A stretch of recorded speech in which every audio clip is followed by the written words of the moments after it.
Welcome back to All About Economics. In the last episode, we learned why prices rise and how inflation trades off against jobs. So here is a genuine economic mystery. For about 20 years, from the early 2000s all the way to 2021, inflation, the headache that had plagued the world for decades, simply seemed to vanish. Prices were not falling, but that relentless upward pressure just flattened out in Israel and across much of the globe. So where on earth did inflation go? Today we put on our detective hats and crack the case, lining up the suspects that kept prices quiet for a generation, and then asking the unsettling question, why did inflation suddenly come roaring back? Let us investigate. Section 1. The puzzle. Start with the scene of the crime, the data. Back in the early 1990s, Israel was wrestling with inflation around 20% a year, a serious and chronic problem. Then jump forward to the 2 decades between 2000 and 2021, and the rate tanks to a calm 1 to 3% range and simply stays there. Economists call that dramatic cooling disinflation, a sustained fall in the rate of inflation. And this was not one country's quirk. The very same flattening happened across the developed world at the same time. A problem that had defined macroeconomics for decades appeared, almost overnight, to have been solved. The question is who, or what, solved it?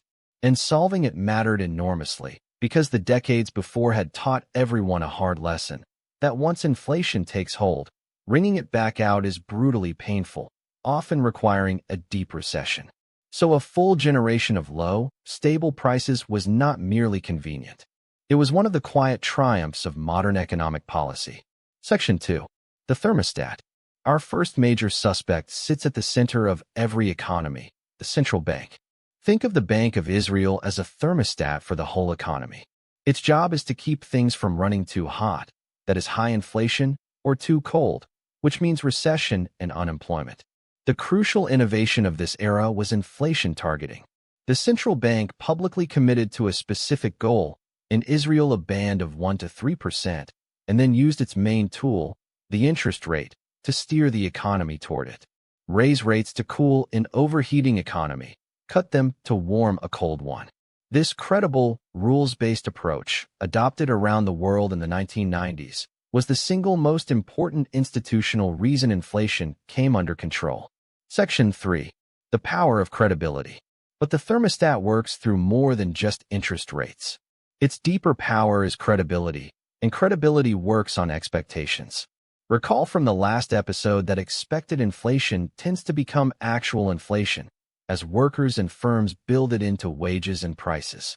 When a central bank credibly commits to, say, 2% and proves over years that it means it, people start to expect 2%. Those anchored expectations become self-fulfilling in the good direction. Wage demands stay moderate, price rises stay modest, and inflation stays low without the bank even having to act dramatically. The genius of inflation targeting was not just the tool, but the trust. Once the public believed inflation would stay low, keeping it low became far easier. Section 4. The globalization suspect. Now the biggest international suspect of all, globalization. Over these same 2 decades, giant economies that had been largely closed, above all China, opened up and plugged into the world trading system. Suddenly, a vast supply of low-cost manufactured goods flooded global markets. When the world can produce shirts, electronics, and furniture far more cheaply, the prices of those goods stop rising and can even fall.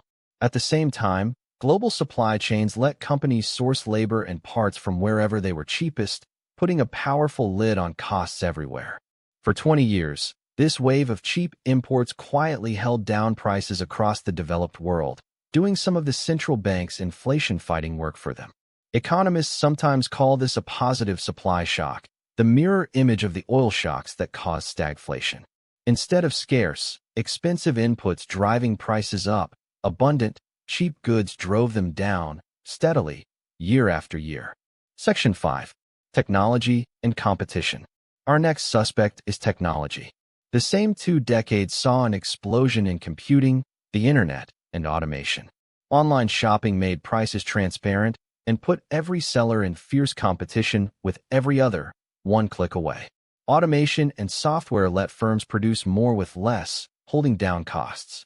Economists even talk of an Amazon effect, the way online retail relentlessly squeezed prices. Add it up, and you have a structural force pushing in the same direction as globalization: more competition, more efficiency, and less room for any firm to raise prices without losing customers. Technology did not just change how we shop. It quietly disciplined prices across the entire economy. Section 6. The other suspects. A few more forces round out the lineup. Demographics played a role, as aging populations in many rich countries tended to save more and spend more cautiously, softening demand. The deep scar of the 2008 financial crisis left households and governments cautious and indebted for years, holding spending down. And in some accounts, weak wage growth, as workers lost bargaining power in a globalized economy, meant that the wage price spiral that drives inflation simply never got going. No single suspect acted alone. The missing inflation was the result of many forces: central bank credibility, globalization, technology, demographics, and caution, all pushing in the same disinflationary direction at once. And when that many independent forces line up the same way, the effect compounds. Prices can stay remarkably flat for far longer than any single factor, on its own, could ever explain. Section 7. The verdict. So who solved the decades-old problem of inflation? The honest verdict is that it was a conspiracy, not a lone culprit. Credible inflation-targeting central banks anchored expectations, and at the same time powerful structural forces, cheap imports from globalization and relentless competition from technology, pressed down on prices from the supply side. The two reinforced each other. The central banks looked like masterful inflation fighters, and they genuinely were more disciplined, but they also had the wind of globalization and technology at their backs. That combination produced the Great Calm, 20 years in which inflation, for the first time in living memory, simply was not a front-page problem. Section 8. Why it came back. And here is the twist that makes this more than history. In 2021 and 2022, inflation came roaring back across the world, hitting highs not seen in 40 years. Why? Because several of the suspects flipped at once. Pandemic spending and money creation surged demand. Supply chains that globalization had stretched thin suddenly snapped. Energy prices spiked, and the long tailwind of cheap Chinese goods began to fade. The lesson is humbling. The missing inflation was never magic, and it was never permanent. It rested on a particular set of global conditions, and when those conditions reversed, inflation returned. Understanding why it left is exactly what lets us understand why it came back. Conclusion. We have cracked the case, and it turns out the Great 20-Year Calm was a team effort. Credible central banks, acting as thermostats and anchoring expectations through inflation targeting, combined with globalization's flood of cheap goods and technology's relentless competition to hold prices down across the world. It was not one hero but a coincidence of forces, and that is precisely why it proved fragile, unraveling the moment the pandemic and geopolitics turned those forces around. Carry this lesson forward, that inflation is shaped not only by central banks, but by the deep structure of the global economy. The deeper lesson is one of humility. Even the central bankers who looked like masterful inflation fighters were, in part, riding a powerful global wave they did not create and could not fully control, and when that wave turned, so did the inflation. No era of calm should ever be assumed permanent, because the very forces that quiet prices are powerful but contingent, and history rarely lets them hold still for long. Next, we turn to one of the most dangerous places an economy can fall, the liquidity trap.